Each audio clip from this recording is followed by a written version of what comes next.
Kita jangan ingat orang kaya bahagia, tak semesti. Kita jangan ingat orang yang pangkat besar bahagia, tidak. Sebab tu kita kena sentiasa melakukan amalan yang soleh supaya Allah Ta'ala beri as-sa'adah, kebahagiaan kepada kita. Dan ada mufassirin yang menyebut makna kehidupan yang baik itu ialah at-taufiq ila ta'at.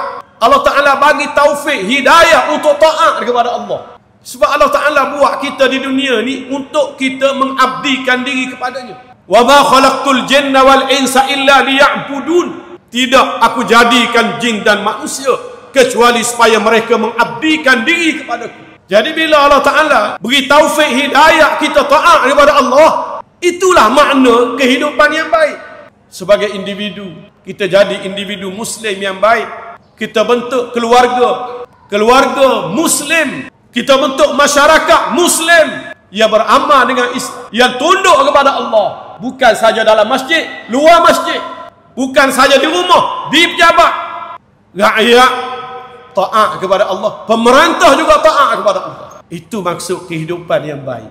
Dan inilah yang cuba kami lakukan di Kelantan. Alhamdulillah, Allah Ta'ala bagi pertolongan kepada kami, rezeki melimpah ruah. Kita yakin dengan janji Allah, walau anna ahlal qura amanu wattaqau lafatahna alaihim barakatim minas sama'i wal ard. Kalaulah ahli sesuatu negeri itu benar-benar beriman dan bertakwa kepada Allah dalam arti kata yang sebenar, nascaya kami akan buka kepada mereka keberkatan daripada langit dan bumi. Dan ada juga mufassiri yang menyatakan maksud kehidupan yang baik itu ialah ma'rifatullah, kenal Allah. Wala najziyannahum ajruhum bi ahsani ma kanu ya'malun. Dan kami akan beri balasan kepada mereka di akhirat kelak dengan balasan yang lebih baik daripada amalan yang mereka lakukan. Allah balas dengan balasan yang lebih baik. Di dunia kita bahagia, di akhirat kita mendapat syurga Allah Subhanahu wa ta'ala. Wa basyiril ladzina amanu wa 'amilus shalihat anna lahum jannatin tajri min tahtihal anhar.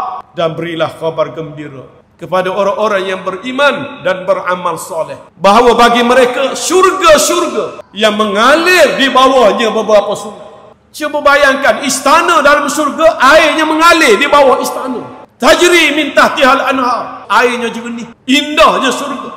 Innal ladzina amanu wa 'amilus shalihat kanat lahum jannatul firdausi nuzula. Sesungguhnya orang-orang yang beriman dan beramal soleh, bagi mereka syurga Firdaus sebagai tempat tinggal di akhirat.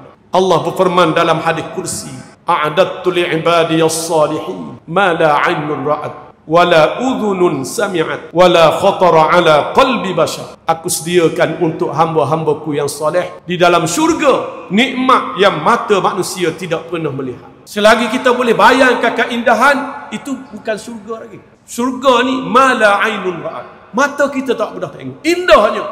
Wala udhunun sami'at, telinga kita tak pernah dengar. Wala khatara 'ala qalbi bashar, bahkan tak pernah terlintas dalam hati manusia. Itulah balasan yang disebut balasan yang lebih baik daripada amalan yang kita buat. Mudah-mudahan kita termasuk di kalangan orang-orang yang melakukan amalan yang soleh supaya kita diberi kehidupan yang baik di dunia dan diberi ganjaran syurga di sisi Allah apabila kita menghadap Allah setelah kita mati.